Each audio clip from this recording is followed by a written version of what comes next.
We go. From the tailgate smoke to the late night post, best cash in the game. Raiders Coast to Coast.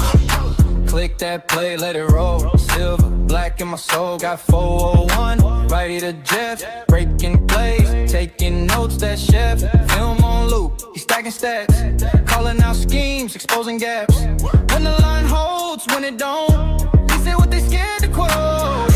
Raiders coast to coast, that's the show I trust the most.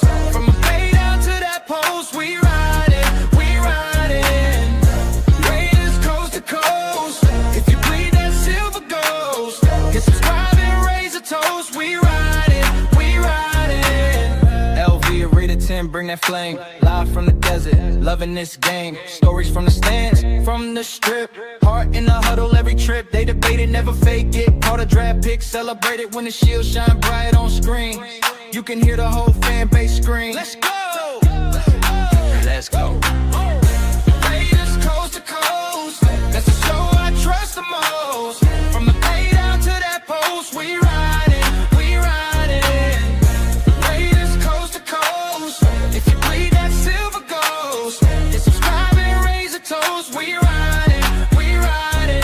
The whole Coliseum to the lights where we see them YouTube on. That's the spot for the real talk, real plot forward. Rid of Jeff, LV rid of 10. Run it back, run it back, run it back. Play that episode again. Raiders coast to coast, it's the show I trust the most. From the bay down to that post, we riding, we riding. Raiders coast to coast, if you bleed that silver ghost, then subscribe and raise a toast. We riding, we riding.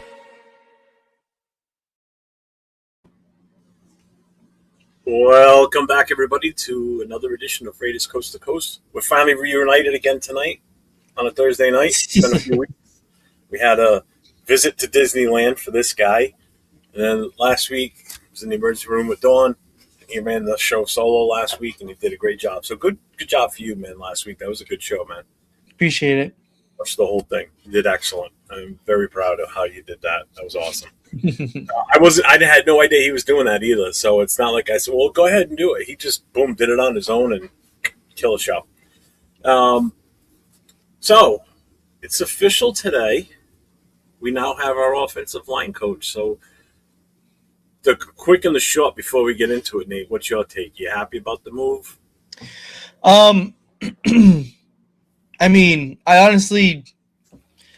just hope that he can develop the offensive linemen that we have now, as well as the young guys that saw promise in the later when they got playing time this last year, because they showed promise when they got playing time. So I just want to see some development, because I feel like we haven't been able to develop an offensive lineman since Colton Miller, really, and that's a big problem. That's a really big problem. You know, it's not that these guys showed a lack of talent last season, because they have the talent. They have some of the skills.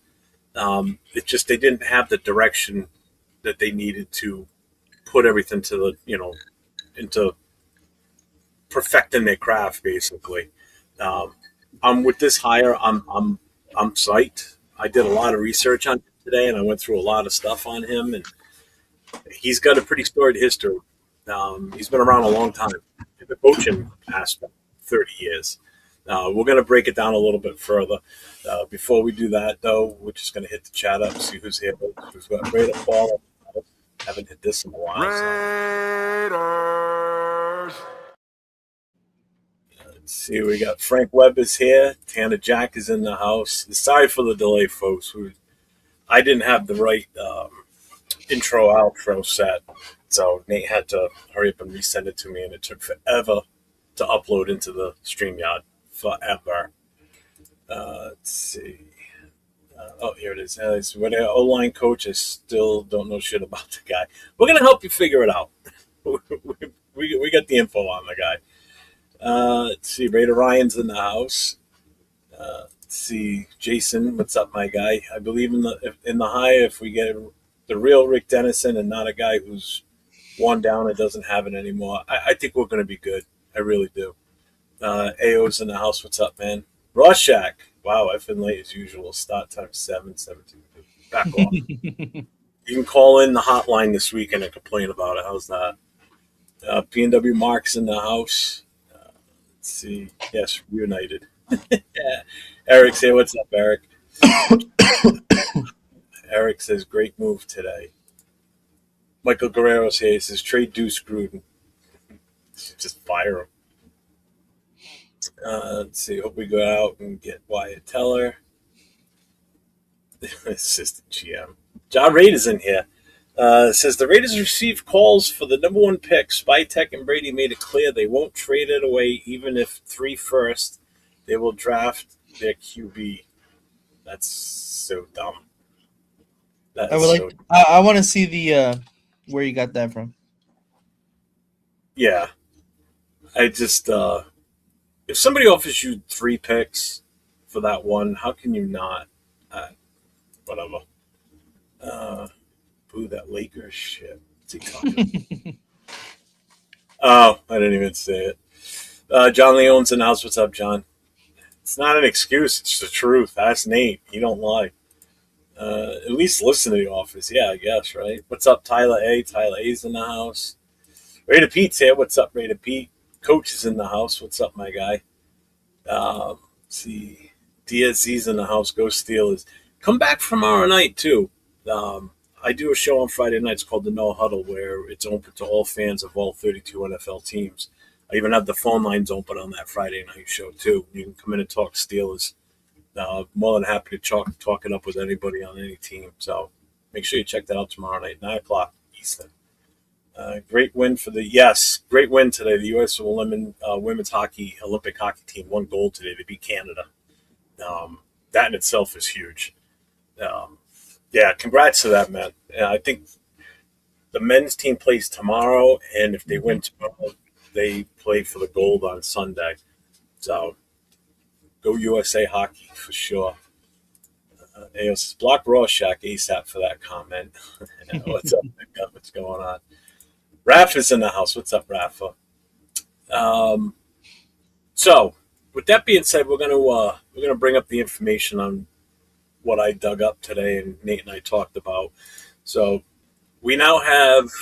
Oh, all the way back. Yeah, I forgot to reset it. Rick Dennison is now officially hired by the Raiders. It's updated on his Wikipedia page already. It's not. Let me see. Is it updated on the Raiders website? Yes, it is. So if you go to Raiders.com, everything is pretty much in there now. So you got Clint Kubiak, then you got Mike McCoy as the assistant head coach. You've got Andrew Janako. You've got Zach Zani as the wide receivers coach. Rick Dennison is the offensive line. Tight ends coach is Luke Steckel. Offensive quality control is Connor McQueen. On defense, we have Rob Leonard as the DC. Joe Woods is the passing game coordinator. Defensive line is Travis Smith. Linebackers, Ronell Williams. Safeties, Matt Robinson. Al Holcomb is the senior defensive assistant. Kenyon Jackson is the assistant defensive line. And defensive assistant is Rip Rowan. And obviously our special teams is Joe DeCamillis, which we just hired a few days ago. So coaching staff's getting there. We don't have a running back coach yet, though.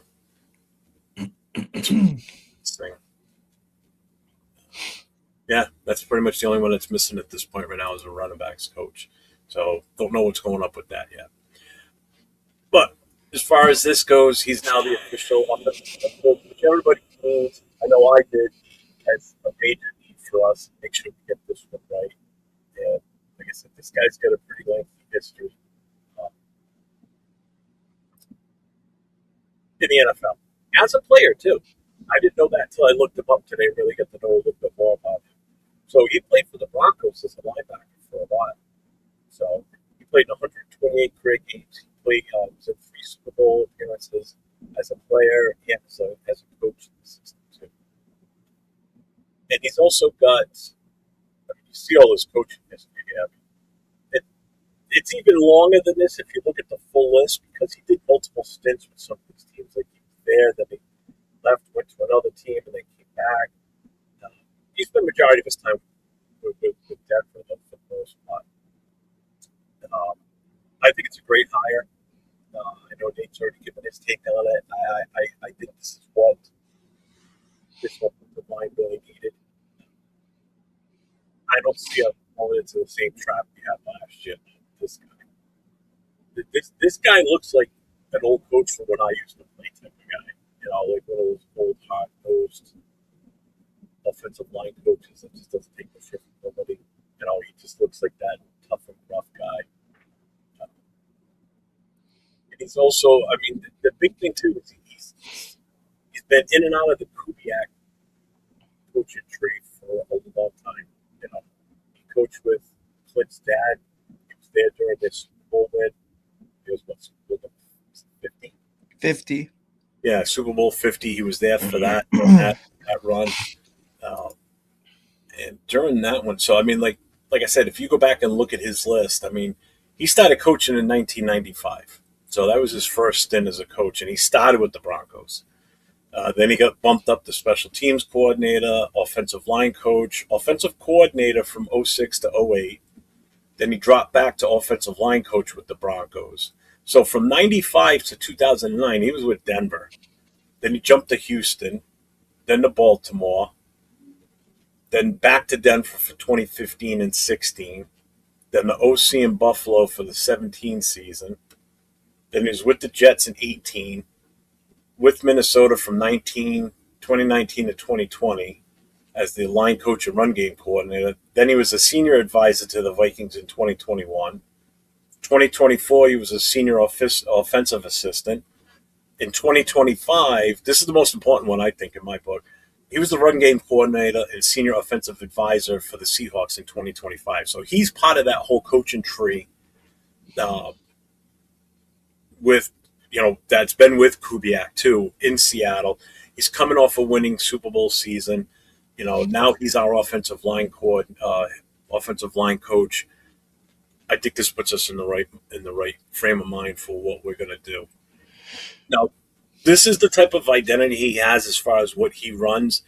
Now, you know, this is why I say that we're going to be a run-first team, and we kind of have to be. And with his ability to coach the O-line, I think we're going to be in an even better spot with this. Oh, they can't hear me. Fuck. No, it's fine now. Is it better now?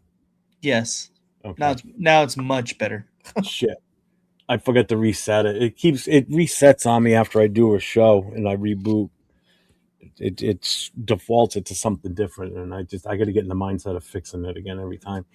So I know you and I talked about this before we started.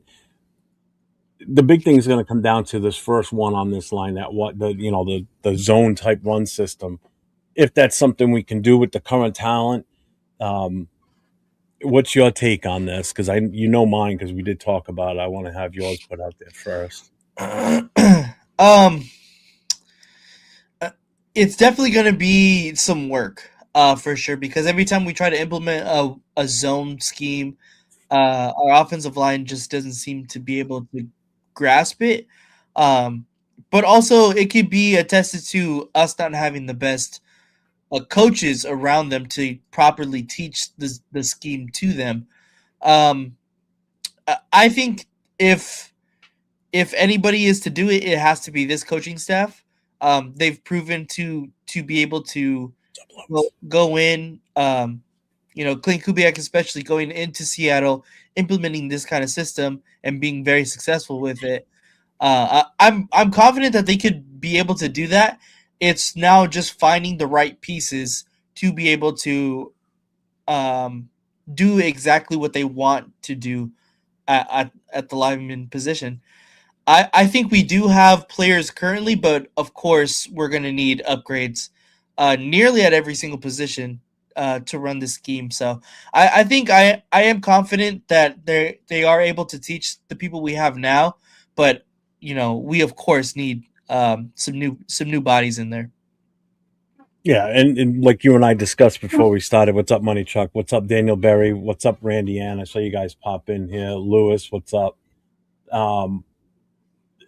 this. I think it's still too early to tell if this is going to work or not. To be honest with you, um, because we don't know what we're going to end up with for additions to the what's already on this roster.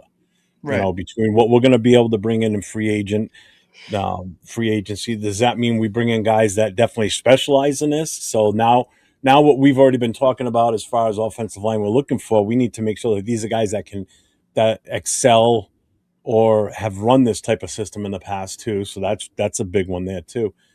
And then anybody we bring in and through the draft, these college kids, if they can transition into this, if they haven't done it in college, and also there's going to be a learning curve here, and you're absolutely right.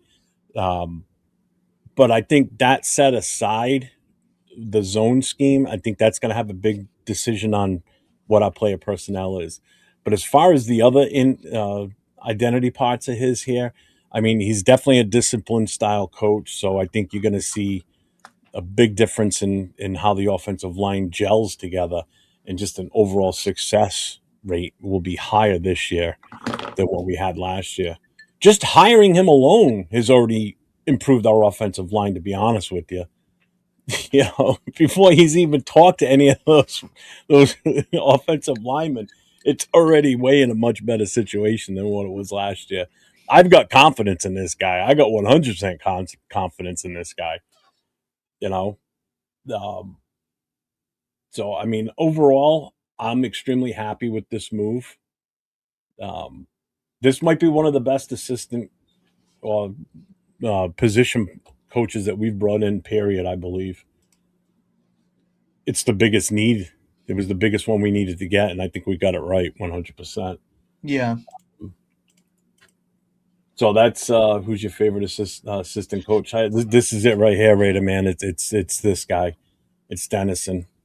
Um, Me being an offensive line minded guy, having played offensive line when I did play, um, that was the biggest improvement I needed to see, and they're setting it the path the right way right now, as far as I'm concerned. Oh yeah, Tana Jack. I hope we're answering your questions on this guy, because I know you said earlier in the chat that you never heard, you didn't know much about him. So hopefully we're giving you what you need to know about him. What's up, Elon? I hope he moves JPJ back to center, and that's another thing. I mean, that's still up in the air. Once he gets in the building and starts evaluating these guys, and then we go from there. Let's see. So, and this is why this hire does matter too. You know, our struggles last year. Our pass protection was horrible. We could barely even give Genty the time to run. And in this last one here, no clear identity. I mean, that offensive line looked lost from the get go. You know, do you have anything that you see that's different than what's up here for the what really with them coming in here? Um, Honestly, not really. I completely agree with what is up here right now. I do believe that Dennison will definitely bring the identity of the offensive line back to the Raiders, because exactly like how this here says, no clear identity, and that has not only been, you know, essentially the entire Raiders organization, but most importantly the offensive line, because we keep changing schemes, we keep changing coaches and offensive identities, and it's difficult when you try to go from one scheme to another year after year after year. But now, once we have more stability, in which we're hoping is going to have more stability, we can finally see some more significant progress with the younger guys, especially how, we are hoping someone like JPJ turns out to be. That's what I'm really hoping to see, is the identity, bringing that back.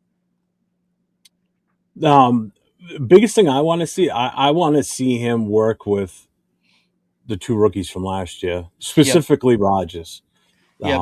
I'm hoping this really he really gets to evaluate Rogers and see for himself what kind of talent this kid really has, and gets him out there ASAP. With the starting five, and really get him in the mix, because I think Caleb Rogers could be one of our future group, part of that future group of, really good offensive linemen like we've had in the past, which we haven't had successfully for the last few years for sure. Uh, Yes. and I think the biggest thing, I think he's going to bring structure, just like it says here. They had no structure last year. It was Nope. obvious. It was obvious with the way things went down and all the info that leaked towards the end of the season, where Brennan was just running these guys through warm ups, wasn't really doing anything with them. He just was there to collect a paycheck. Really, Collect, that's what it felt like. yeah, collect a paycheck, get some shit on his resume that he was, because that's usually the progression for an offensive coordinator is, you get that O-line knowledge, you get the running game planning. And when you're planning the running game, that makes that's another notch in your belt for moving up to potentially be an offensive coordinator at some point. Um, the one thing I do like though is Dennison is only listed as the O-line coach. He's not listed as the run game coordinator O-line. So his focus is going to be strictly on getting these guys to where they need to be as an offensive line unit. And that's his Yeah. job. Teaching them blocking schemes, the stances, the protections, all that shit. You know, they're going back to basics is how I'm looking at this with him coming in here. They need to. They need to. You got to get these two young guys from last year and plus Glaze and JPJ all back on track. Colt Miller, I'm not worried about him. Colt Miller is going to be fine. Yes. D Menace is in the house. What's up, D Menace? What up, D Menace? Any clue who the Georgia assistant is? Who we were interested in? What position what was he the coach for? What position do you know? This is the first that I'm hearing of it. Yeah, I'm not sure on that one. Our O line just understanding their assignments would be. Oh God, yeah. You're not lying there, Chad. That's pretty funny. They look like a bunch of chickens with their head cut off running around. What's up, 805? What up, 805? Uh, and the big thing is, I mean, if anybody's expecting an O line quick fix, it could happen. It very well could. I mean, again, that's going to be his main concentration is just working with the O line. So, and then we're back to the zone system again. The jury's still out on that, like Nate said. Until we know what personnel we're going to have here, what we bring over in free agency, it remains to be seen. Is this a long? And this is the one that gets me. Is this a long-term build move? Meaning, like he's 60 years old. So he's is he 60? Wait a minute, is he 60? Sorry, he's 67. I knew he was in the 60s. He's 67. So I mean, a few more years and he's Pete Carroll's area. But again, he's only the offensive line coach. So I don't think he's here long term. I think he's here to get them straight. And then it gets handed off to someone else at some point, whether it's he gets one full season, two full seasons, who knows? I just like the move. I like the move. It shows the direction. Um, so yeah, I don't think he'll be here for the full 5 years. I highly doubt that. But just look at his past record, his past history. Being with teams. He spent 1 year here, 1 year there, moving around. He's almost like a hired gun. I guess you would say. He did a lot of jumping around. What's up, Raider Ben? What's going on, brother? So Moneychuck says, who do you guys think we should do at right tackle? Do we draft one high, get one in free agency, or is Glaze or Grant your starter? I mean, again, now that we've got this guy in, I'm willing to give Glaze another shot with a better offensive line coach because he was good the year before. Glaze was showing promise in 2024 season. 2025, I don't know what happened to him. Well, we do now. So bad. It was coaching. He was so bad. But it also could be that sophomore slump that some guys have. Even JPJ wasn't the best last year. He hit some rough spots too. Mm-hmm. I don't know. I'm not giving up on Glaze just yet, but I wouldn't be surprised if they try and move him inside. But with that being said, I think we either got to try and grab one in free agency or really target one in in the draft. Definitely, we should target one in the draft regardless. Yeah, I think so as Just like well. we should be targeting a left tackle at some point and a guard. We need a lot of offensive line because we got no depth. We still have no depth. Um, what's your take? You willing to give Glaze another shot at it, or what do you think? Mm, it's tough because I do think that he has potential still, from watching him from his 2024 season. Um, it's just he doesn't look like the most mobile guy out there this year. So I don't know how well he's going to fit into the zone scheme, especially being that right tackle. Anytime you're going to run to the right, he's going to need to get space laterally, and I don't know if he's going to be able to do that. Of course, like you said, I'm willing to give him a chance to do it and prove differently, but I think it's going to have to be fixed sooner rather than later. I don't know if he's the long term choice at right tackle with this regime. Um, but yeah. Let's see. Checkmate says, "I want young and innovative D and O coordinators for the trenches. I like the old school discipline style because it's fundamentals." Oh, absolutely. That's why I love this guy. This guy's he's going to be perfect. I think he's going to be absolutely perfect for this squad. We need it. We need a guy like him. Yeah. Let's see. The bigger fix of the O line is acquisitions and transactions. We keep four guys, bring in five new, and draft a couple. May take just that too. Phil Rosher is the Georgia coach. I never heard of him. Have you heard of him Mm, before? I don't think so. Let's see. Ben says Glaze and Forsythe, 1 and 2 in sacks allowed. Yeah. Forsythe played half the snaps on all eligible offensive tackle, by the way. I agree. I'll go with Glaze with a better O line coach only if we can find it. If we can't find an upgrade, also may not be a Scheme fit. scheme fit. Okay. Yeah, good thing is Forsythe's gone, so we don't have to worry about him. Thank God. Right. Um, I mean that again. You lose Colton Miller for injury, and you got to go with what's out there. And technically, I guess he was the top option out there. Plus the familiarity with him being with Pete before too. Not that it helped much. Money Chuck agreed with you. Thank you, Get man. back. It was just bad with the Chargers O line, with the O line coach. Be good with better coaching. Rick will make him better. Sign Linderbaum, Baden Smith, Stone Feet. Stone I like feet. that. Yeah, he was definitely a Pete's guy. So yeah, I'm done. If we don't draft at least a minimum of two offensive linemen in this draft, I'm going to be kind of upset. Hmm. Because we need them. We need them. But again, it also depends on what we do in free agency. So, um, so I'm going to ask the chat. I need you guys to grade this. So grade the higher. A is a home run. B is a solid veteran move. The C is a wait and see, and D is a recycled hire. So me, I'm going with a B. I don't normally give out Ooh. A's, but I'm going with a B on this one. I still think it technically should be an A, but I'm going to keep my expectations reasonable. What do you give it?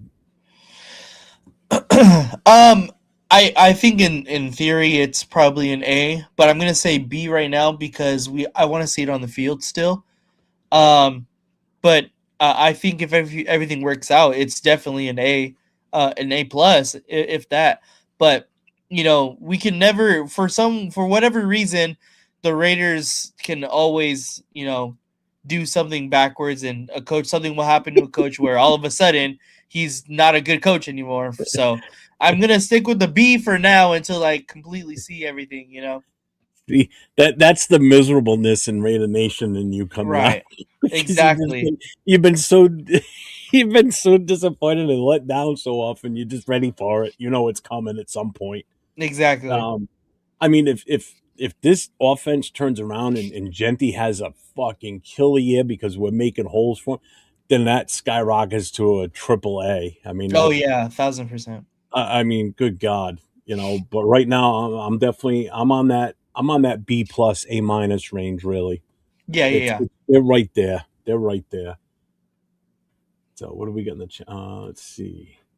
He says any safeties we can target that can play center field. I was pissed that we lost Trevon and couldn't develop Trey Taylor.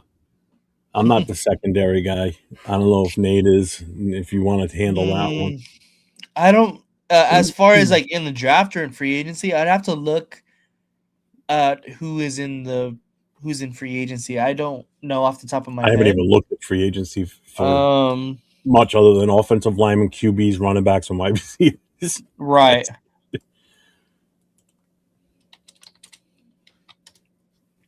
That's what I was oohing and eyeing about right there. I really like Elijah This Vera Tucker. So Ray Best says I'm in on Vera Tucker from New York Jets, offensive guard. Has injury history, but when healthy, he's a monster. Maybe get him for cheap because of injury history. That's possible. So let's see what the chat's got for grades. So Damien says B. Checkmate says A plus. Tanner Jack says A because I like the guy. Damien says B because I don't know much about him too. Well, hopefully, I tried giving you as much info on him as we can. I like IG Cole Stream from Miami if we can't get Becton. Javeda says A plus. A Ooh, plus on OC Andrew. Oh, Andrew Janako. Yep. I don't want to fall for the banana on the tail. Exactly, Ben. That's why. that's exactly why. Oh, John's going C minus on Rob Leonard. Even though that's not what we're grading on. We're grading on Dennison, but that's okay. I'll give you that. Don't put that energy in the air. We have broken the curse. Whoa, too early to say that yet. Whoa, slow down. A plus on Matt Robinson. All right, so D Menace is saying a C. Alon saying I'm going to play it safe and go with a B. Okay. The safety. Oh yeah, who's the guy from Seattle? The safety. Because I've heard other people say his name. I know. I know that if somebody says the name, I'll know it because I've heard it, but I can't think of it right now. I see the only one from Seattle. Oh, I see two from Seattle, but Kobe Bryant. Duh. That's it, Brian. I knew it was Brian. Yep. See, Yeah, from the names that I see, I really like Jaquan Brisker. I really like Jaquan Brisker from the Bears. To me he might sign back with the Bears though because they had a really good defense last year, and I can see them just keeping everybody. Because Byard is also a free agent from the Bears as well. I mean, there's quite a bit of names on here to be honest. Like Jordan Poyer, who's obviously older now, but is known to be a pretty good player. Marcus Epps is another free agent again. Who else is on here? Kyle Duggar, Jalen Thompson, Jimmy Ward. Like, there's some pretty decent players out at the safety position.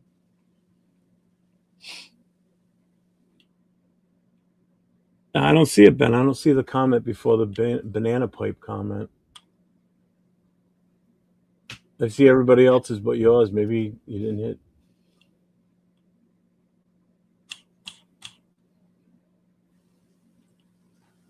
What up, Anthony? Yeah, I don't see anything. I don't see it, Ben. Let's see. But John Raid is just grading everybody. C minus on special teams. Who's the QB coach? That is. Oh shit! Yeah, that's what we don't have either. We don't have a QB. Yeah, we don't have a QB. Yeah, how did I skip that one? How did I not see that on this list? Yeah, we don't have a QB coach listed yet. All right, well, that's the next one. Yeah, checkmate got it. Kobe Bryant. See on everyone. Got to keep expectations low. To be honest, to be low. To be pleasantly surprised, things worked out exactly. Yeah, I know, for real though. So checkmate saying Wyatt Teller, Chase Young, and Bryant would be nice ads.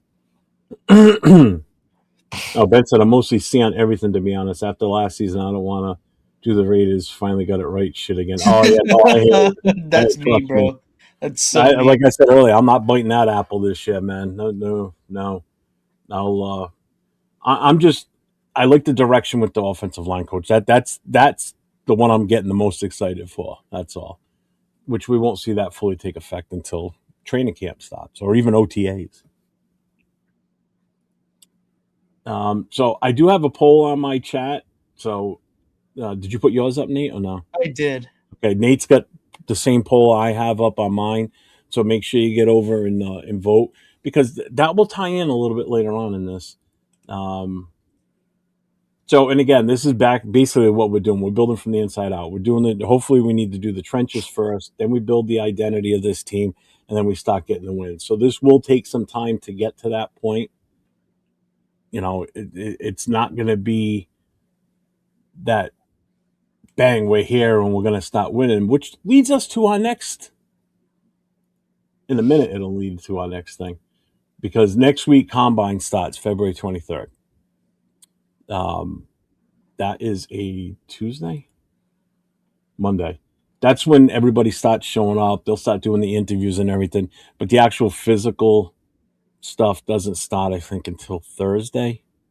I think it is Hmm. Thursday, Friday. I'm going to do the same thing I did last year. I'm gonna go live. I'm definitely going live on offensive linemen, and I will definitely go live. Actually, I'm probably going to go live on a lot of it, but definitely on the skill day when it's the QBs, wide receivers, running backs. I'm going to do all of those. We know that Mendoza is not going to partake in the combine, but I want to see what else is out there. Yeah, What other quarterback sneaks up in this list? You know, 1,000%. Because at this point right now, it's hard to even find a number three quarterback to yeah, really be like solidified. yeah. Let's see. Money check. So there's going to be some good safeties in the later rounds. I wouldn't be mad at all if we took one with the second or third round pick. I don't know about you guys, but this dime bag of hopium the Raiders sold me this week is the best shit I've ever had. What's up, Anthony? Yeah, you know what? I have more confidence in this coaching staff, obviously, but I mean, it's kind of hindsight though because we already know how last year's coaching staff went. But I didn't get excited. I mean, some people got super excited when we brought Chip Kelly in, as the offensive coordinator, and we saw how that ended. He didn't even make the full season. Let's see, but historically, we don't run zone very well. Outside of that season, where Josh led the league in rushing, we have never ran zone well, and that's why we said that when we started Mhm. talking about it.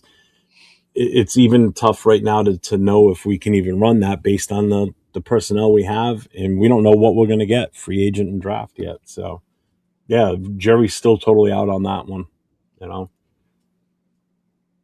am I crazy to want Khalil Mack back? Like how we got Woodson back in 2013. You're not crazy, but I don't think it's going to happen.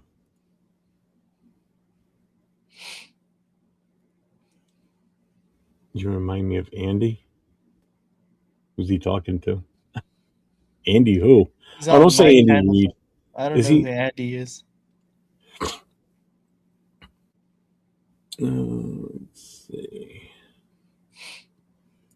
Diego Paiva. Somebody put something up on Facebook where it's Genty.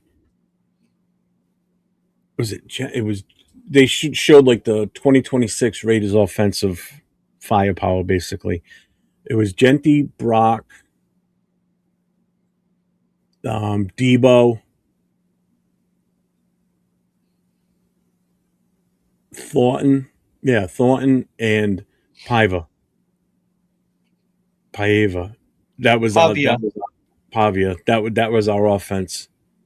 That was our. I'm like, what? That is the weirdest fucking. That is like a horrible setup. There's only two guys on there that even want to count on, and that's Brock and Genty. The others can all just pound tar. I don't want Debo. Do you? No. I'm good with that one. No, thank you. Jesus. Combine is when men meet to talk trades. Don't be surprised to hear Max Crosby talks, and I'm sure it will be. A thousand Uh, percent. yeah, we I 805 actually and really them. like Tyler Algier too. I do too. And I said that in the chat the last night in 805 show, and I forget how we worded it. I guess it's something to the effect of, you don't want to bring in someone that's actually going to compete with Genty, which I don't think is a bad thing either, though, because let the best man win. I mean, who says he has to be the starter? If someone comes in and they're better than him, what are you going to do? Tyler Algier is not better than Ashton No, Genty. he's not. But because some people were even saying like Kenneth Walker, Kenneth Walker come in here would be a career bad move for him, Yeah, because they're two number one guys, right. Genty and Walker. That's not a good mix. Not on a young team. If we were in a better situation where we were like on the cusp of being a playoff team or whatever, then bang bang, you got that 1-2 punch constantly. You don't know who's coming Mhm. out and running that ball. That's a different situation. We can't be cute like that right now. We gotta be 9 yards in a cloud of dust type shit. That's what we gotta be right now. Reek Wallen, Cole Bryant, Odafe Owia from the Chargers. He has connections to Rob Leonard. He's 27 edge. Okay. So anyway, combine starts next week, and then I'm just trying to hit some of these major dates, and then free agency starts on March 11th at 4 p.m. So the next few weeks are going to be. This is where it starts picking up now. So combine next week. Then after that, the next one is March 11th. Now in between the combine and the 11th is when that early tampering starts, where you can talk with players that are going to be unrestricted free agents. Um, you can interview them, do whatever it is you need to do, but you cannot get into contractual negotiations with them until 4 p.m. on March 11th. You can have things ready to go. So if you come to a mutual agreement, then comes March. That's why you see so many guys sign on March 11th, because they've already talked to respective teams, and then boom, they just put ink to paper and they're off and running. I'm hoping that we're quick enough and we can get in on that. What's your feeling on all that? I I don't know. It's tough to really say who I want to go after specifically in free agency. I That's how think I for sure it has to be offensive line. Um, it definitely has to be offensive line, and then I would say our secondary um most needed position is probably like a linebackers, because we can't fill every single need in the draft. Like we you only can't. got 10 picks right now, so Yeah, you just physically cannot do that. So it would be smart to go after, some better players, some upgrades, and we're just so thin at offensive line as well as the linebacker. So those are definitely the two positions I want to see be filled at the very least. when can we trade Max? The day free agency opens, basically. It starts that day. Um, so the 2026 league year and free agency signing period begin on March 11th at 4 p.m. Eastern time, because I everything's like New York Dejan run time. too. Trading period for 2026 also begins at 4 p.m. after the expiration of all 2025 contracts. So on March 11th, it's free agency opens at 4 p.m. Eastern, and any trades can be started talking or can be conducted from 4 p.m. Eastern on the 11th on until the trading deadline ends during the season. So it's fair game at that point. So that's why, like Money Chuck said, at the combine, that's when a lot of these GMs talk to each other, and shit gets brought up then and talked about, and then once March 11th comes, that's trades. The trades are going to be quick and fast, because they're going to want it. Because if any of them are going to include draft picks, they're going to want to get that shit taken care of fast. So Yeah. now you can rearrange your draft board because you got extra picks. So any trades that are going to involve draft picks are going to be done and done quick. They're not going to drag on until like the day before the draft. In some cases, they do, though. In some cases, they do. Players will come to the Raiders because Brady, Spytek, Kubiak, and his father. Oh, yeah, Gary. We put a word out there. Go to Vegas where my son is at. Well, again, we thought the same thing with Pete Carroll being here, that was going to be a good thing, and it was a disaster. And the Sean Wright cornerback. Yeah, from the Bears. He's very good. And he's from Oakland. Ah, Probably grew up as a Raider fan. nice. NFL goes year round. Yeah, it goes from March 11th to March 11th. That's when their fiscal year officially starts. Yeah, we don't have a QB coach yet. I just went and looked again. I forgot that that's one of the things we still need. And you don't want to have a rookie quarterback with no QB coach. So yeah, we got to get one. So then after March 11th, the next one up is the draft. Um, and that starts on April 23rd. It's a Thursday night. Round one is the Thursday night. It's in Pittsburgh, Pennsylvania. Yours truly will be going. I will be in Pittsburgh for that, for sure. Which means we won't be doing this show. You can do, if you want to do a solo, obviously. I will be. You should actually, you know what? You should do one during the draft pick that Thursday Oh, night. yeah. You For know, sure. definitely. Um, but yeah, I will be at the draft. I'm working on trying to get my ass down up close, as close to the stage as possible. And I found out a way how to kind of finagle your way in there. So you gotta draw attention to yourself. Basically, is what it is. Really. You gotta be seen for someone to say, "Hey, why don't you come over here?" So I'm gonna stick out like a sore thumb. And no, I'm not wearing a costume. I'm not putting on anything like that. But I will make it. I will make it obvious. All right, wrapped up with all. Oh, what's up, Big Luck? What's going on? Um, so yeah, I'm excited. I'm looking forward to that, and then we'll have to wait and see how that weekend plays out. So, so we got first round Thursday night, second and third is Friday night, and all the rest are done on Saturday. So I will be there Thursday night. I will be there for Friday.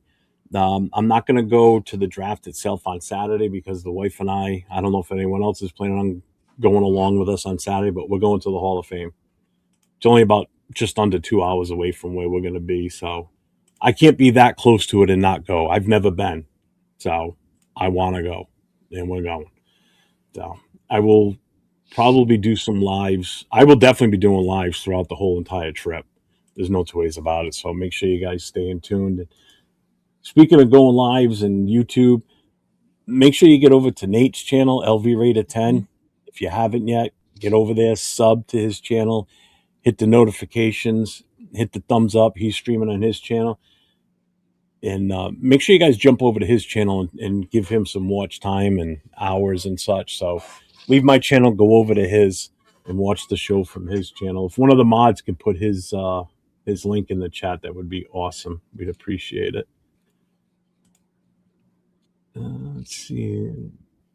Interviewed with Vikings assistant Jordan Taylor for quarterbacks coach. Don't know much about him. Do you? I don't, honestly. I saw that today. I guess Oh, yeah. Indiana. They're going to be moving to Indiana. Is that definite or is that just rumor No, shit? no, it's one of the two possible locations that they're going to be moving to. But it seems like it's trending towards that. Where's the other location? Um fuck, what is it Is it called? saying in Illinois? Yeah, it's outside of Chicago. Wow. So that means in the next few years we could have two teams relocating states, with the Chiefs moving to Kansas Kansas. Yeah. and the Bears moving to Indiana. Mhm. Now you'll have two teams in Indiana because you'll have them and the Colts. Yep. No matter what city they're going to play in. That's gonna be weird because they're not gonna be the Chicago Bears anymore, though. What are they gonna be called? No, they'll be the Chicago Bears. It's not far. It's less than an hour from Chicago. It still doesn't. Why?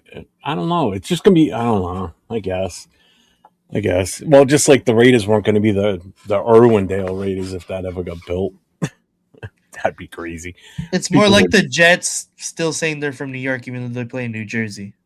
Well, they originated. Oh, yeah, they did. Yeah, yeah, okay. Yeah, true. All right, you win.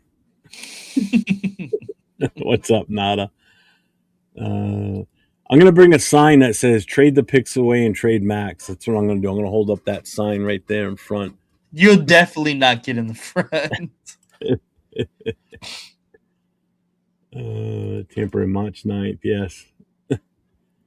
See, much like the Giants and Jets, they will still. Yeah, all right. So he just said it too. Tyree Hill took shots at Mike Medina. Don't go over there, tweeter. I wouldn't want. I don't want Tyreek, right? You don't want him there. No, it's interesting, but also seen that Mike Evans probably won't be returning back to the Bucks. I would be more interested in Mike Evans than Tyreek Hill at this point. I do like because I've been pushing the Mike Evans thing too. I'm up on. I'm all for Mike Evans. I want a guy with a head on his shoulders. That's not a locker room issue. That's not a off the field issues. A guy that's an extremely seasoned veteran that's had success in this game. You know, he's won a Super Bowl. You know, he's had multiple years of 1,000 receiving yards consistently. I Mm-hmm. just he's just a consummate professional. You know, I just think he would be absolutely perfect because we got such a young wide receiving crew, and it's about to get younger again because you know we're going to grab one in this draft, maybe two. You know, I just think he'd be a perfect fit. Some don't, but whatever. Just good to. Oh, what's up, Will? What's going on? Oh, that's what Big Luck was saying. All right, he was doing a Yeah, show with Will. Okay, I didn't know that. Hi, everyone. Just finished watching Raider Will show. I didn't even know Will was on. How did I not know that? Thanks, Will. We appreciate you. Let's see, checkmate. It's going to happen. Land prices and building regulations making it hard to build in Chicago. Yeah, I got it. Trailer 33 worked with Kevin O'Connell, Sean Payton, and Clint Kubiak.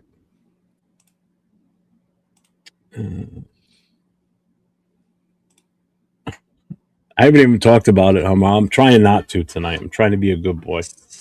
I'm trying to bring it up. What's up, Martinez? Just want to catch up on the chat here. All right. So now that we've covered the draft and all that, so now we're going to lead into the poll. So as you see that all of our channels have a poll up on it. And basically the poll is asking you what defines success in 2026. So you got four options. A is 10 wins in the playoffs. B is 8 to 9 wins. C is 6 to 7 wins and clear development. And D, wins don't matter, just build foundation. I couldn't fit the full word foundation because it only allows you so many characters. So make sure, whatever channel you're in, make sure you vote because this ties in to our next segment that we're going to cover. What is a successful 2026 season? Now, I know I've already gone on record saying that I'm not giving us total number of wins and losses. I know what I want to see. I know what I'm looking for, but I'm going to keep that to myself for now. And I'll say it again. Nate, are you putting numbers on wins and losses this year? Like how I'm many not. wins? I'm not putting numbers on wins and losses this year. To me, I just want to see improvement. Um, I just want to see a progression. I want to see an identity as far as an organization. I want to see stability. That's exactly what, like, we're literally starting at square one right now. That's all I want to see is the foundation being built and for us to start, you know, gaining towards progression.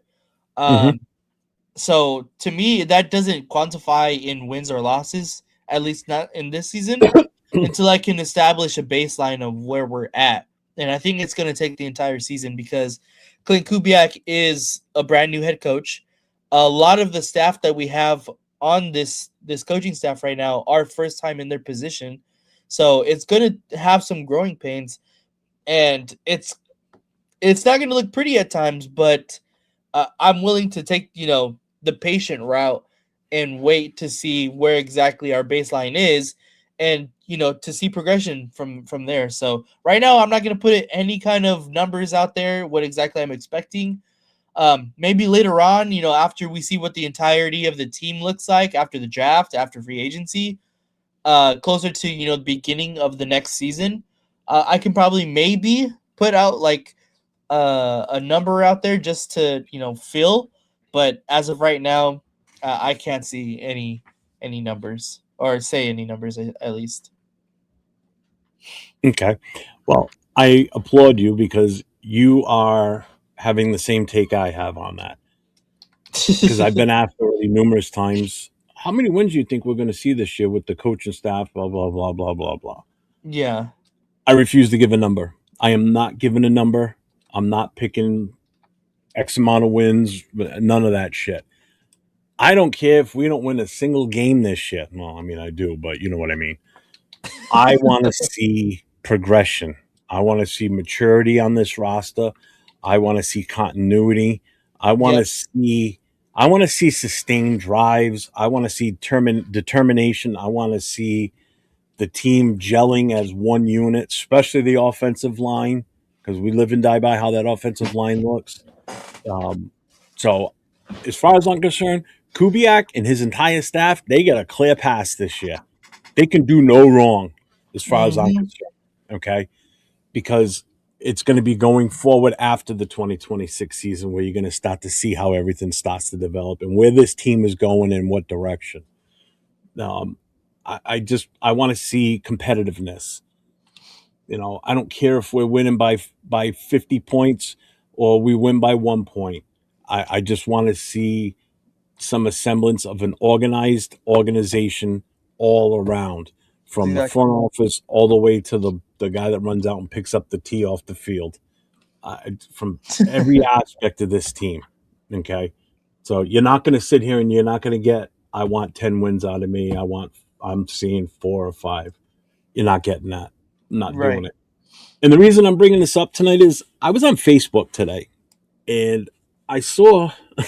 It just kills me today. I saw somebody post something in one of those Raider groups, and it asked what does everybody think of is a successful season, and then I started reading some of the comments, and I was floored. I was like, "Are you shitting me?" I'm like, "Am I in like a bizarro world?" A bizarro world. Yeah, yeah. Um, because what I saw for responses was ridiculous. All right. So the question was simple. It was how many wins is a successful 2026 season?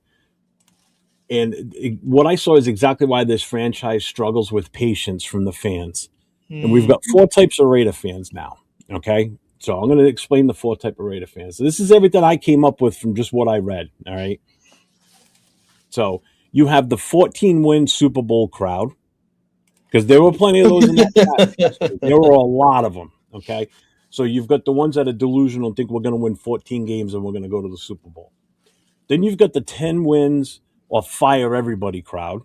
mm, Okay, then you've got the 6 to 8 wins but show progress crowd. Okay, I can live with that because you're being patient. And then you've got my favorite, the wins don't matter rebuild group. Tonight we're not about, and again, this isn't about, we're not attacking fans with this, Nate and I. This is just trying to put perspective on what to expect for this season, because that is one thing that always gets overlooked. Okay. yeah. All right. So my favorite one was the wins don't matter rebuild group. That's where I fall in. And based on Nate's explanation, that's where Nate falls in. Hmm. So, which is why we put that poll up, because I want to see where everybody else in the chat falls in with the group that follows us and partakes in our shows. So I just want to catch up on the chat here because I'm way behind on it. Yeah, see, he said I just want to see competitive progression would be nice. I want to see media sports say Kubiak tree in year 3 when we lose DC, OC, and Kubiak has that magic that McVay, Shanahan has to replace them real fast. And that came up last night in our show, right, Nate? Somebody Yeah, said that in exactly. the chat. And I said, this is a good problem to have. They said, well, we're going to be replacing our DC and OC in the next couple. That's a good thing to have because you know why? Because that means we're showing sustained success, and these guys are wanted by other teams that are looking to improve their roster or improve their coaching staff and build a winning team. So if we're having to replace our OC and DC because they're moving up the head coaches, that's beautiful because that means we're in the right place. We've got the Hmm. right people in place as it is. So that's a good thing to have. Let's see, my successful season, 8 wins. I'm happy. Grow from there in 2027. Yes, yes, yes. Is he having sex? Why is he yelling yes? Coach, I like how determined Nate is to trade Max. I almost said 0 wins is okay, but that physically hurt to say. It did. It did. It did. Playoffs a bust. The only way this staff could piss me off right now would be to bring back Brandon. Yeah, no, that ain't happening. Let's see. Good, both of you about expectations, good perspectives. Thank you. Oh, I've got some of the.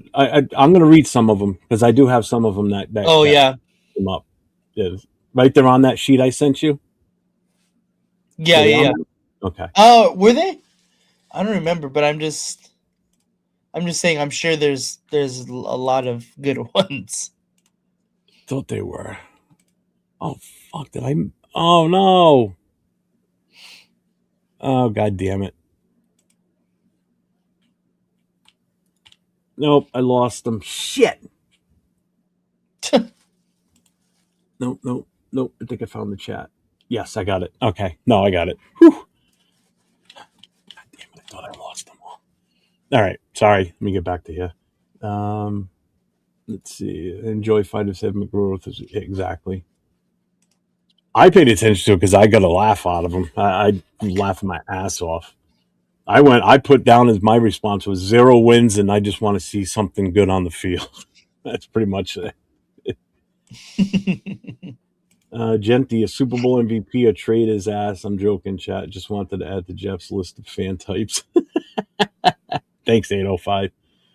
Let's see. 1 win is a failure. 5 wins is better than 4 to 8 wins. Improvement. 10 wins, unexpected.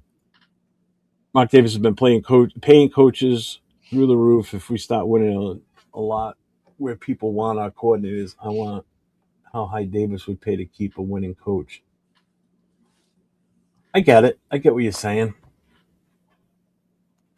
but hey, it happens. All right, so let me get back to this here. So what I got from this is like you don't go from a system install like we're gonna have a whole new system installed in this team, right? You Hmm. don't go from that to 14 wins overnight. Okay, it can happen. I'm not saying it can't. I mean, Chicago proved us wrong. The Redskins proved us wrong a couple of years ago. The Patriots proved us wrong last year. But there's so many factors that go into it. Easy schedule. They just had some pieces fall right for them. Yeah. Like New England, they had an easy schedule. You watched them in that Super Bowl. They didn't even deserve to be there. Denver would have given them a much better game, even with a backup quarterback. I honestly believe they would Mm, have. I don't They think would so. have. I You really don't don't think? think so. You don't No, think so? That no. offensive line for the Patriots got their ass whooped. They I got beat think the fuck up. I I think think. either way, the Seahawks were destined to win Oh that no, game. no, no! I think the Seahawks still would have won, even if it was Denver. But I think Denver would have put up a better game than the Patriots did. The Patriots just rolled over and played dead for the majority of that game. No. Drake May couldn't. He was running scared. 21 sacks in the playoffs. That shows you how good their offensive line was. Um, yeah, that's not how this league works. You don't just go overnight with a new team and just win 14 games.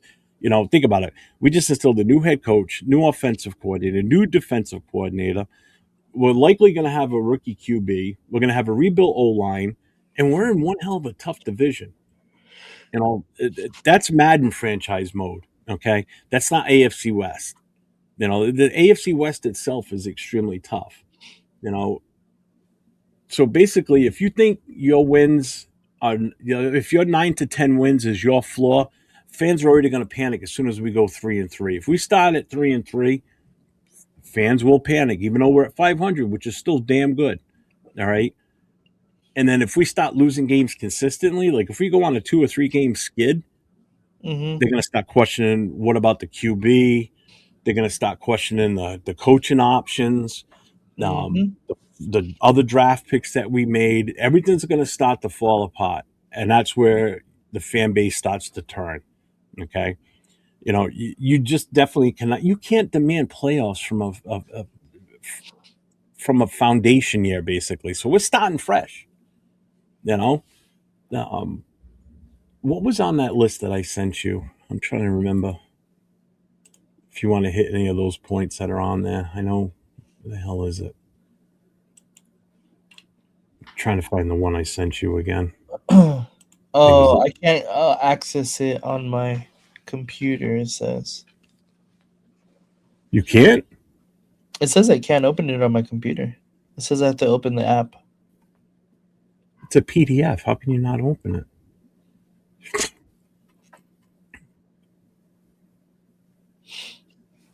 I don't know. It's weird. Yeah. Well, anyway, NFL teams don't regularly jump to 10-win seasons. The roster, the QB maturity, the division itself, and health reasons. Just players getting injured alone is going to prevent you from hitting that. So fans need to lower their expectations and just be ready to be in for a rocky season, no matter what. And if it turns out that we're good right off the bat and we continue to have sex success throughout the season, then that's a great thing. Then we struck gold. Okay. But fans just have to have a level head when it comes to this. You Yeah. know, now as far as like the smart process of this, you have to, these are things that you have to look at. Is the O line functional? Is the defense competitive? Are games close when in December when teams are tired? A lot of teams have got injury issues. Are we still keeping games close, even though we might not be winning them, but we're still keeping them close against our own division too? So usually our last three games, or our last handful of games, usually involve the 3 teams in our division, and those are always tough games. Is the rookie QB improving? Is he falling off? So let me ask you this: would you rather win 6 games with a franchise QB flashing than win with 9 and no identity? It's like if we, you got to take the good and the bad. Right. 8 to 9 wins with no identity equals mediocrity. 6 to 11, we're trending upward.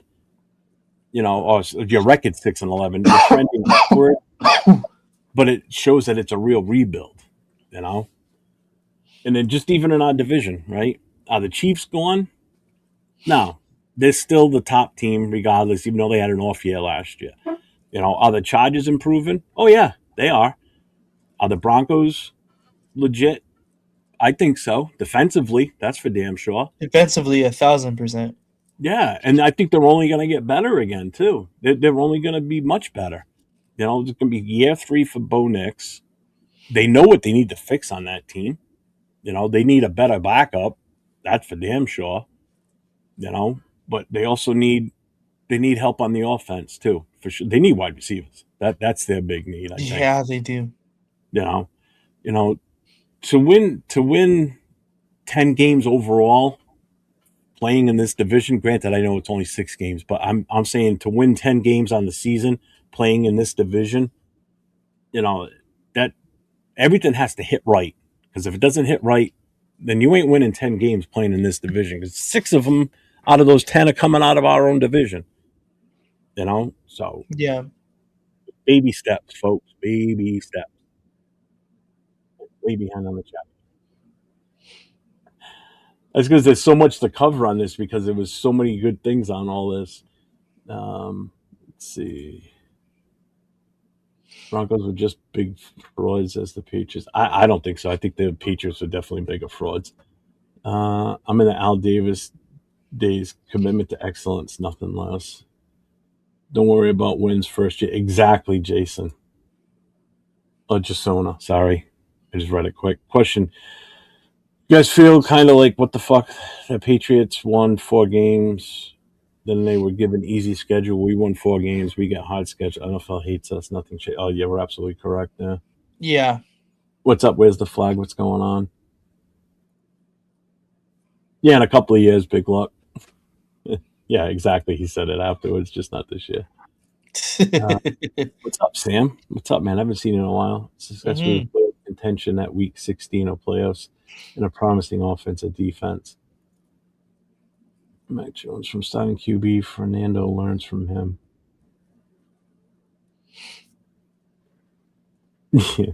Yeah, success. Yeah. Yeah, a little twist of the words there. Sorry. Just want to be like, we're not giving up. Want to hear media. Raiders are playing different. They're not quitting. Yeah, exactly. That helps too. You know, when we're just going into every game last year and just looking like complete crap. Judges 83 million in cap space. Were they the ones that we talked about this last time, right? Didn't they just jump up in cap space because of a move they made? No, that was the Chiefs. Was it? Oh, that's what it was. Because of Mahomes restructured his contract. That fucker. Yeah.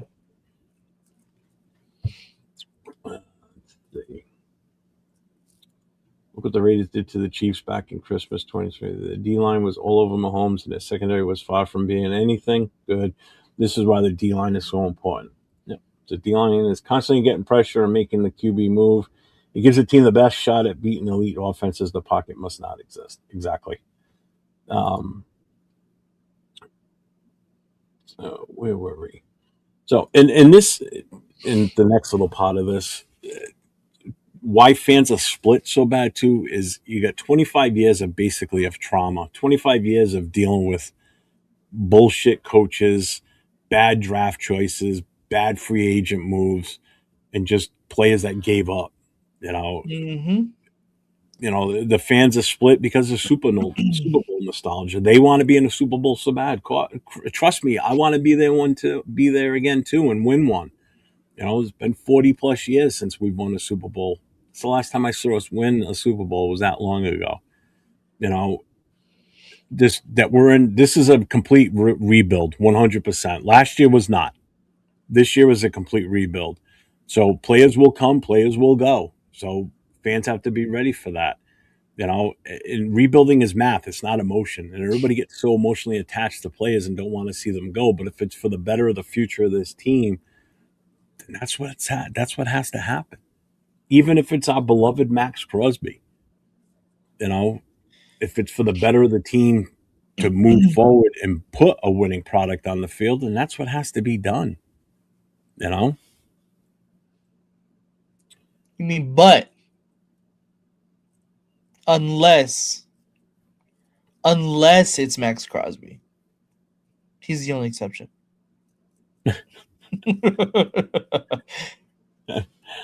so I'm going to read some of the comments that were in here. All right. So again, it says how many wins are needed for a successful season next year. All right. So God, some of these are so fucking whack. All right. So 6 if most games are competitive. Okay, I can go with that one. They'll probably only win. I'm just reading their quotes. I'm not going to say names or anything like that. So they'll probably only win 6 to 7 games max with a rookie head coach, a rookie coordinator, offense and defense, a rookie QB. They have a tough schedule next season as well. If they can go 7-10 this season, I think 10 wins is attainable in 2027. Biggest thing is to keep drafting best player available in the first round and signing the best available free agents to fill positions of need. A smart take. I'll take that. Another one, more than 3. Okay. All the smart people were early in this, I will say that. Foolish question, one says. Not about wins next season, about putting pieces together, finding our footing for the foundation with a first-time head coach, a first-time OC, first-time DC. Just get this build going. We need to see a solid plan. Then with time, W's will come. Okay. Here we go. With our division, anything less than 10 wins we will be at the bottom. I'd love to see a wild card game in next year's run. Okay. 10 is a reasonable goal. I'm not saying the definition of a good season. I'm simply saying 10 is a good goal. Let's see. This one here. We Raider fans have zero patience and are clueless. Any fewer than 9 ? Raider Nation going to be howling for Kubiak to be fired, guaranteed. That and for Aiden O'Connell to stop. Wait and see. The trick is for the Raiders brass to ignore us. That actually was a good take. I like that one. So playoffs and competitive for a Super Bowl, this one says. That's successful. I'm like, okay. Playoffs and competitive for a Super Bowl. Yep. Next one, 12-14 to get to the AFC Championship here. To get the AFC Championship here again. Okay. That's a good one. Okay.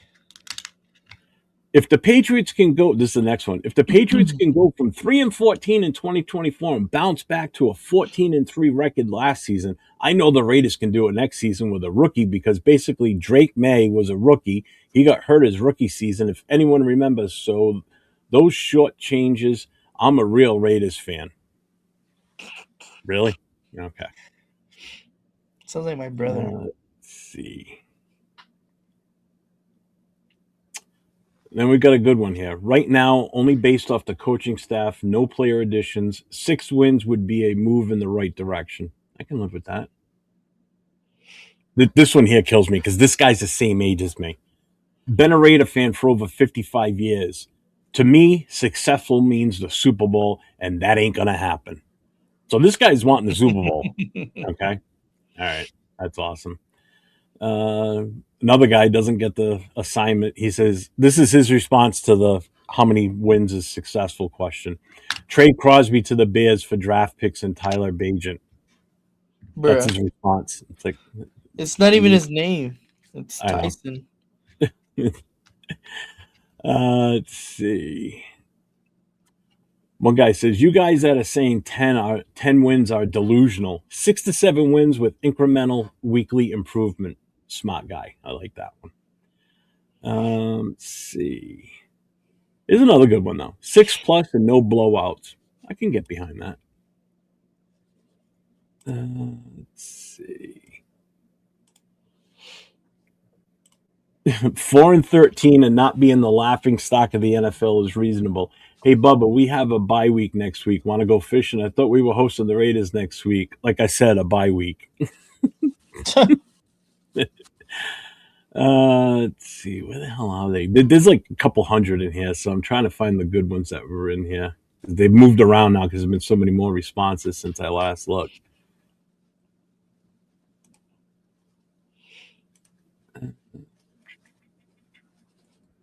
Oh, these are all good ones up front here. These aren't the funny ones. One guy goes, 2 wins, both KC games. I hate KC more than I love the Raiders. So my response too, here's my response. I just found it. I said, thanks. This totally gave me a great segment for my podcast tonight. This is great. Let's see. At least 9, but 10 puts us in line for a possibility of a playoff spot. Oh, fucking love me. For the love of God. Being competitive and continuing to improve each week. I want a playoff berth. There is somebody in here we all know, and he kept it realistic. Turf himself put one in here. He said 6. Oh, nice. I didn't see that earlier. I just found it. Turf, good job, man. I can live with that one for sure. All right, so now the rest of these people are doing it the right way. They're putting actual numbers and not saying anything else. So we've got some 10 wins. We've got some 11s. 14. We got a 14-win one in here. Let's see, a 12, 8. One guy put 58. I don't know what the fuck that's supposed to be. 1, 2, 3, 4, 5, 6 guys in a row that said 14 wins. Holy Jesus shit. Christ. 12 win. Another guy here says 20. That means we're going undefeated, I take it. Another one with 20. This is what I'm talking about. 12 and 13. He's cutting us short a few games, but okay.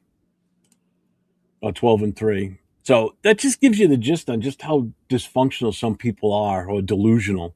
I think it's hilarious. I just, yeah. What do you think? That's insane. That is legitimately insane. People are fucking stupid. I'm telling you. I don't like calling people stupid, but my God. And they're serious about it. That's the worst part. They're not even like joking, and you know they're not. No, they're not. They're They are not. 100% serious. Oh my God. I just want to see what everybody's saying in here about this. I've seen Lakers win 6, Dodgers win 3, Raiders is all that's left. Yep. Max isn't going anywhere. What's up, Mr. Bakes a lot? Last Raider AFC trophy was 23 years ago. Yeah. I love Max, but an elite D doesn't equal wins. Garrett and Browns proved that. Yeah, true. He's not wrong there. And they even got Schlesinger now, too. And you had Grant, Nathan Graham, although he wasn't as good as everybody thought he was going to be. It isn't the attachment of a play for me. It's letting go of a top player when they are so hard to get. Yeah. Well, that ain't going to be the reason why I'm not going to get rid of Max because he built his house. I'm not going to be like, oh, sorry, we're going to keep you then. That's funny. 7 wins max. Let's see. Where's the flag? What's up? I voted wins don't matter, which is true. If Mendoza and the defense is looking like there's any kind of promise, I'm happy. Well, I'm going to close the poll on mine. Now that we've had quite a few. So let's see. What were yours at? All right. Let's see. So 6 to 7 wins. So okay, wait, hold on. It went out of order, which is weird because I put it in order. But anyway, so A, 10 plus wins in playoffs got 18%. B, 8 to 9 wins, 9%. C, 6 to 7 wins plus clear development, 37%. And D, wins don't matter, just build, 36%. So was D the highest? C was the highest, 6 to 7 wins and clear development, 37%. All right. Did you put it on for both? Or just one? I think I just put it on for this one. Okay. So for my vertical, 31 total votes. Let's see. A, 10 wins plus 10 plus wins in a playoff was 10%. B, 8 to 9 wins was 16%. D, wins don't matter, build foundation 26%. C, 6 to 7 wins plus clear development 48% voted that. Mm-hmm. On my full, where the hell did it go?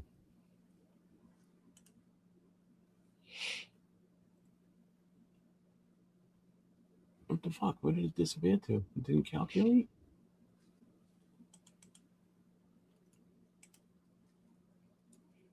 Oh, here it is. Okay.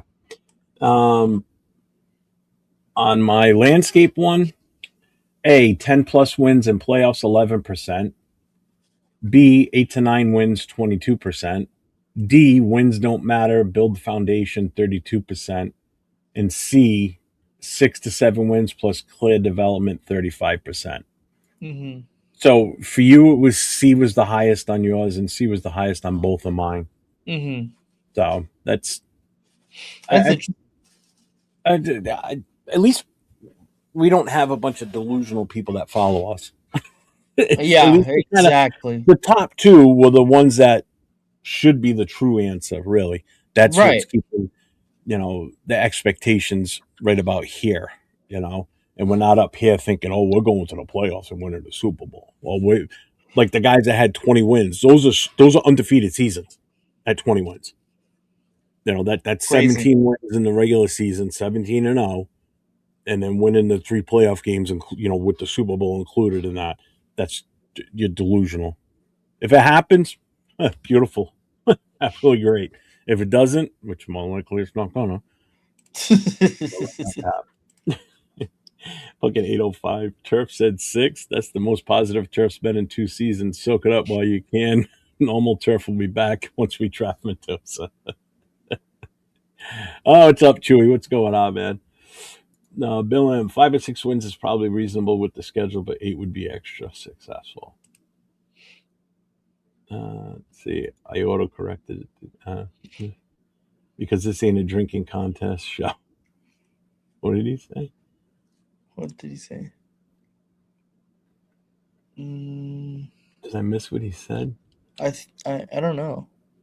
Sam, every time I guess wins, we win 10 less. A successful season is not getting swept, which we didn't last year. So I guess last year would be successful. We beat the Chiefs the last game. That's true. So basically, the closing message on this is, if you demanded 10 wins right now, you're setting this staff up for fail right before we even have our first game. All right. But if you demand growth, accountability, and identity, that's how contenders are built. That's how this team's going to be built going forward. And we're building something sustainable. Are we building something sustainable, or are we chasing the instant gratification? Obviously, the instant gratification is we have a winning season, we make the playoffs, we might get bounced right away.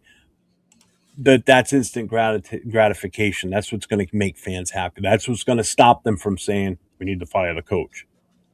Oh, if we win less than 6 games, fans are going to call. They're going to call out Kubiak. They're going to want to fire him. If Mendoza fails or whatever, they're going to call him out too. The Raider fans are fickle and not patient. So, and with that being said, that concludes what is a successful 2026 season. That was fun. I like that. You got your stuff set up? I'm ready. Yeah. Now it's trivia time, folks. And I turn the show over to my guy, Nate. All right. So yesterday on Raiders Connection, on the Raider Connection, Leo kind of put together a game where we have a budget and we pick between Raiders great players, and it kind of got me thinking of who are really the top 50 players in Raiders history, or who are the top players in Raiders history.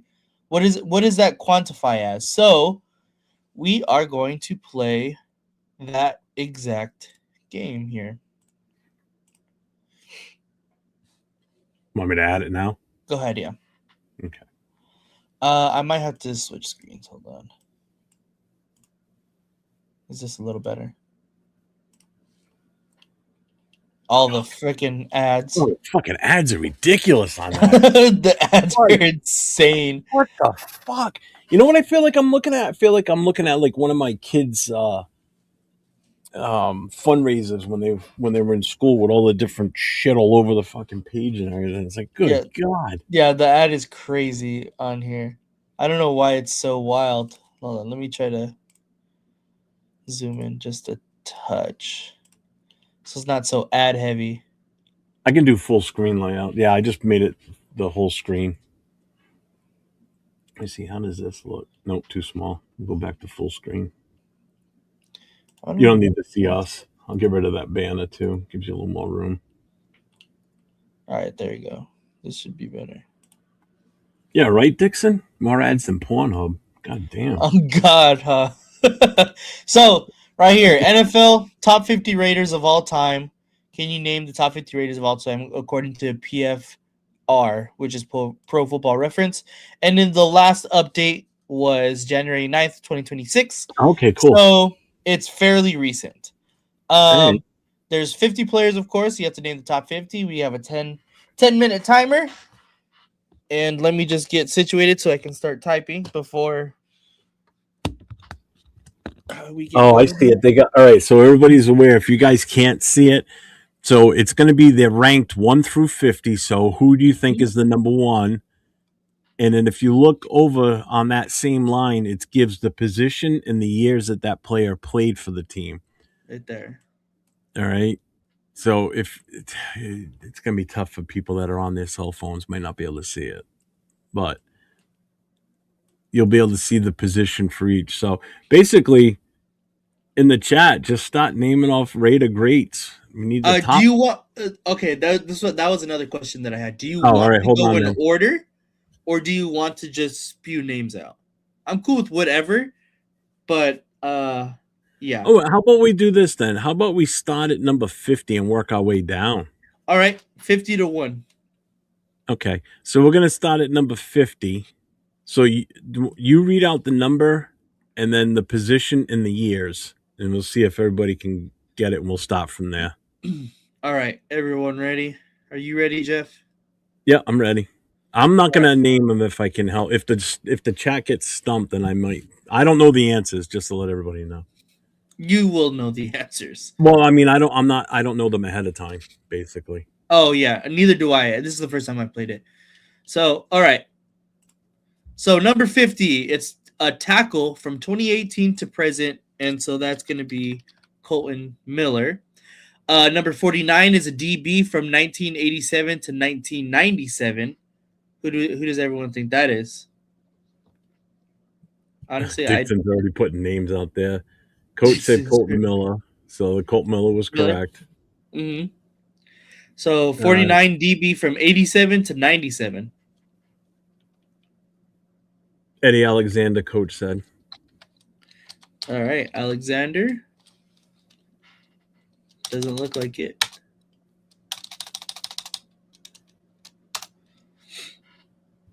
Fucking Chewy. Anyone else? John Cena? Okay. Yep, didn't think that was going to work. Sam Tonka said Terry McDaniel. That was number 20. Wow. He was number 20. Anderson. Eddie Anderson, not Alexander. Yeah, Eddie Anderson. Yeah. All right, there he goes. Eddie Anderson. Number 48, linebacker, 1965 to 1972. Ooh. Oh, we're going old school. 65 to 72. That's kind of old. That's definitely out of my knowledge range. I don't know that one. Any guesses in the chat here? 1965 to 1972. I have no clue. You know what? I think we might just move on. Yeah. So, all right. I want people to just start naming names. I mean, we could do that. I mean, we could all just do that. Grayson? Coach said Dave Grayson. No. Not Dick Grayson. Grayson was number 35. Number 35. He close with the years, 65 to 70. Moses. Okay, coach said don't skip. So we're going to go in order. Don't skip. Okay, don't skip. Atkinson. Checkmate said Atkinson. Nope, Atkinson was number 21. Good and guess, he was though. a DB too. Yeah. This is a linebacker. Linebacker from 65 to 72. Jarrada said Michael Myers. I don't think he makes the top 50. Yes, Dick Grayson is right. I mean, if Colt Mill is number 50, there's no way Michael Mayer is number 48 or lower.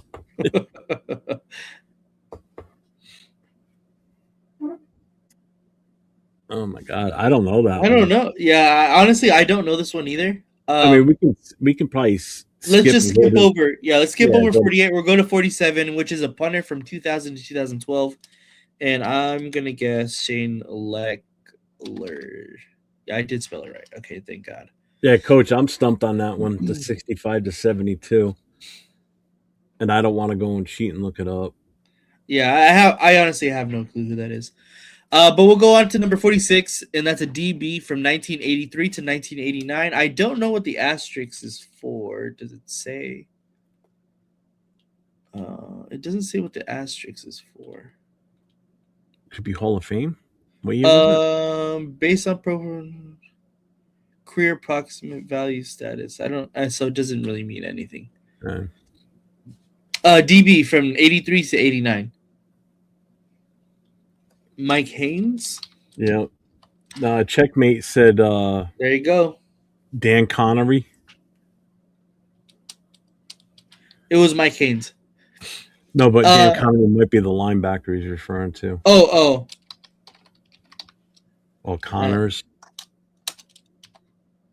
Nope. Number Dan 19. Connors, linebacker, 64 to 74. Oh, same era. All right, you got that.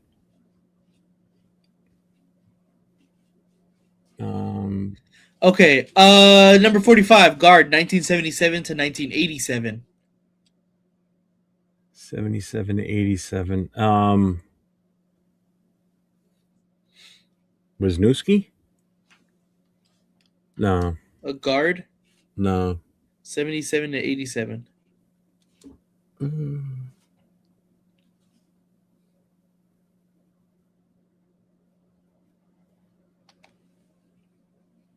Oh my God. Charlie Hanna? Nope. I feel like we should have probably done 1 to 50 because it's going to be harder. And we only have 4 minutes now. Wow, we're already down to 4. Wow. Yeah. So, all right, we're going back to 1. So, Otto.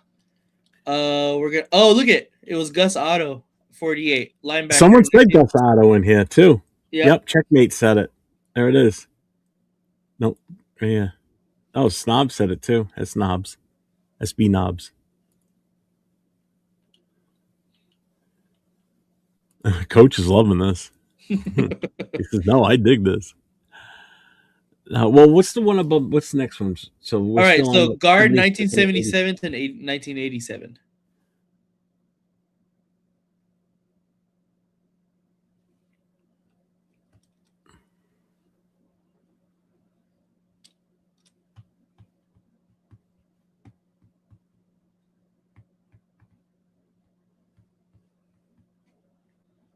I honestly don't know. I might just skip it for kicker 2000 to 2016. You know what? How about the only one I could think of, Henry Lawrence? I think Lawrence? that was the time frame he was there. Nope. Because he did what? Really? Lawrence? Henry? Tackle from 1974 to 86. He was number 18. Henry Lawrence was? Wow, he's higher up on the list than I thought. Damn, good for him. Marvin. There you go, Mickey Marvin. Mickey Marvin. Okay. SB Knobs. SB Knobs. Whatever it is. Okay, kicker 2000 to 2016. Jeez, we know who that is. The drunken man himself. Yep. Checkmate said it. Coach threw out a name. Okay, tight end 79 to 88. Coach threw out George Bueller. Bheuler.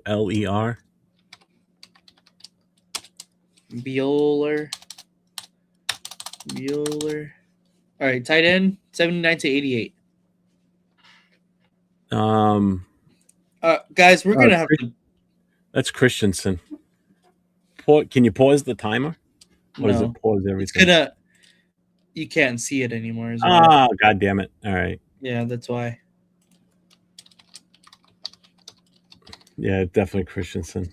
All right, we're gonna start at the top. I'm sorry, guys. So this is gonna be Shell. Yeah. Oh. No, that's gonna. Nope. The guard is gonna be Upshaw. Upshaw. That's who I was thinking of. Yeah. Upshaw. Brown.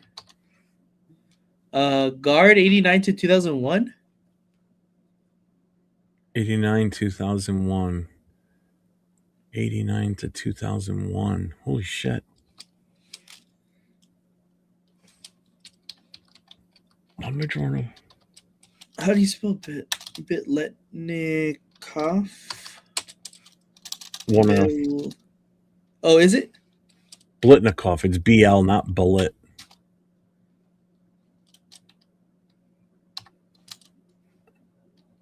Wait, okay, hold on. What did you say? It's Blitnikoff, not Bolitnikov. Oh, It's there you go. oh no, I was wrong. It's BILEN. I'm sorry, Yeah, BILETN yeah. IKOFF. It is two F's. All right, I fucked that one up. I was gonna say, yeah, it is. It's Steve Wisniewski. Number 4 is Wiz. How do you spell that? It's N I E. WISNIE Remember I before E, except WS. that's 6. Yeah, yeah, yeah, yeah.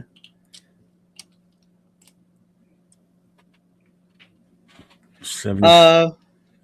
Damn, we're That's at gonna be 44 Cliff. seconds.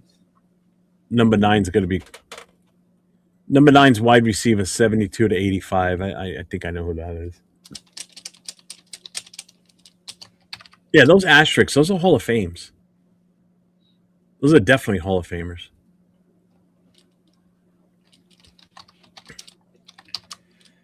I'm trying to save us, guys. Oh, maybe not, because Woodson's doesn't have an asterisk. Cliff Branch, coach said. That's what I thought it was too. Yeah, well, Linebacker. No, I was just gonna say Rod Martin too. I mean, to be fair, we started at 50. We should have started Yeah, at we just 1. started from the top. But yeah, here we go.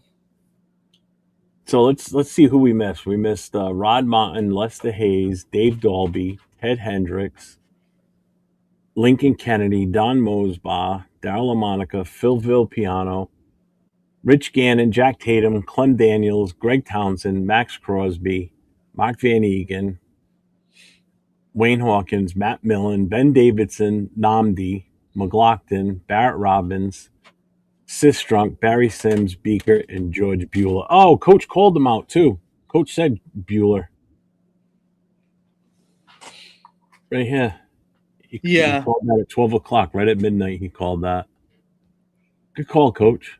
Nice job. John Ray, the mission fail. We'll get him next time. These time ones are tough because I know we've done these before too, you and I. These time ones can be a bitch. Hi, we're back. Hey, anybody notice the background, how it's showing little lightning flashes and the logo fades in and out? Yeah, Jim Plunkett wasn't on that list? No, yeah, I seen that. How does he not make the top 50? Wow. I mean, I can see why he's not in the Hall of Fame, but top 50? He's definitely ranked higher than Christ. Where was Rich Gannon on that list? Was he even on that one? Honestly, he was, but I don't remember. Even Derek Carr with all his stats wasn't on that list. Derek Carr was on there. Was he? Yeah. I didn't even see him. Reading comprehension isn't your highest. Did I not call his name out in red? No, because we got him. Oh, we did? All right. Oh, I agree, Chuck. Definitely. I love Otto, but Gene Upshaw, man, he was just a beast. Yeah, Hendricks was on that list. All the ones with the asterisks were definitely Hall of Famers. If you looked at that list, those are all Hall of Fame guys. Minus a few that are but weren't notated, like Woodson wasn't listed. He didn't have an asterisk next to his. But all right. They put Carr was 11? Yeah. Wow. Okay. Well, I hope everybody enjoyed that. That was fun. 10 minutes isn't enough. We needed like 20. Jesus. That 10 minutes went by fucking fast, man. Good yeah, Lord. it did. Let's see. So we just did trivia time. And anybody have any questions in the chat on anything that we covered tonight? I thank everybody that partook in the polls. Thank you, thank you, thank you. Appreciate you all. Alex Leatherwood should have been in there, he said. Homer. Definitely Alex Leatherwood. He should have been number one. Number one, well, no, number two worst failed draft pick. So Nate, what do you got coming up? I know you kind of got bit by the solo bug last week. Are you gonna do anything or what? So what I figure what I'm going to do is instead of regurgitating, a weekly thing like everybody else does, I'm gonna do a monthly. So once a month, maybe twice a month, depending on how I feel. It's gonna be at probably the end of the month for sure. To kind of just summarize everything that went on during the month, full of Raider news, so we have a full and complete show rather than just trying to find topics to talk about the entire time. So I'm going to do that every once a month to start doing my solo stuff, and I'm already starting to work on backgrounds and things like that. So Nice. definitely look forward into it. Nice. Well, make sure everybody that's not sub to Nate's channel, get your ass over to his channel. Hit that notification, hit the sub. He's streaming on his channel right now. Take a jump over there. Do it now if you haven't already. Give him a thumbs up for tonight's show. And make sure you follow him because he does a lot of when the season comes too. He does a lot of stuff. You've done like the pre-recorded stuff that he releases each week. Mm-hmm. Do you do baseball stuff at all? I don't. I'm surprised you don't. I don't. I was also thinking I might do that during for my once a month. I didn't know if I wanted to do specifically Raiders stuff or do just kind of sports in general. But we'll see. I guess we'll see how it evolves. But you're knowledgeable about football and definitely baseball. I mean, you know your Angels and everything. mm-hmm. I mean, do it with the same LV rate of 10 thing, but I don't see why you shouldn't incorporate baseball. Baseball's going to be starting up real soon. Yeah, I'm excited for it.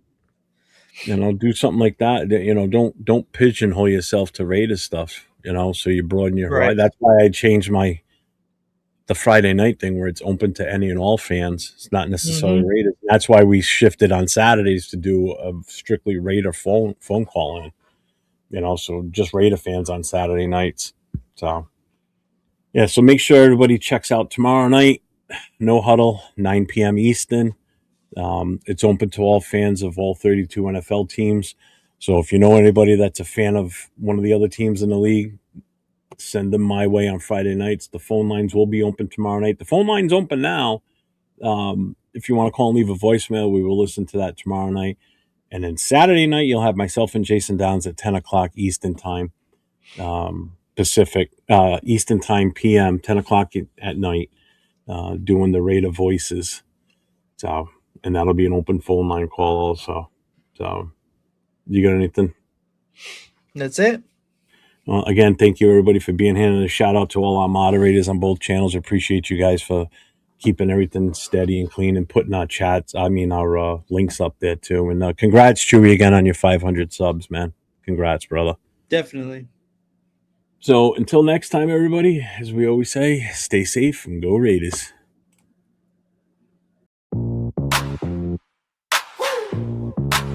From the tailgate smoke to the late night post, best cash in the game. Raiders coast to coast. Click that play, let it roll. Silver, black in my soul, got 401. Righty to Jeff, breaking plays, taking notes, that chef. Film on loop, he stacking stats, calling out schemes, exposing gaps. When the line holds, when it don't, he say what they scared to quote.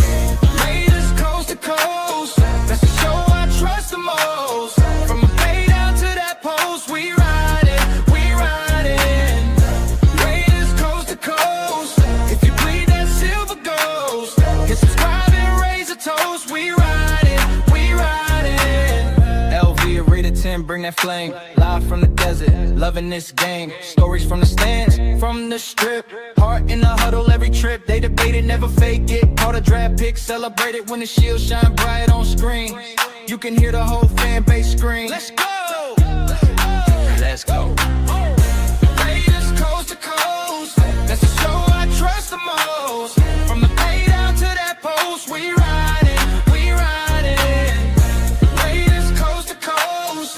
If you bleed that silver ghost, then subscribe and raise a toast. We ride it, we ride it. The whole Coliseum to the lights where we see them YouTube on. That's the spot for the real talk. Real plot forward, rid of Jeff, LV with rid of 10. Run it back, run it back, run it back. Play that episode again. Raiders coast to coast. It's the show I trust the most. From the bay down to that post, we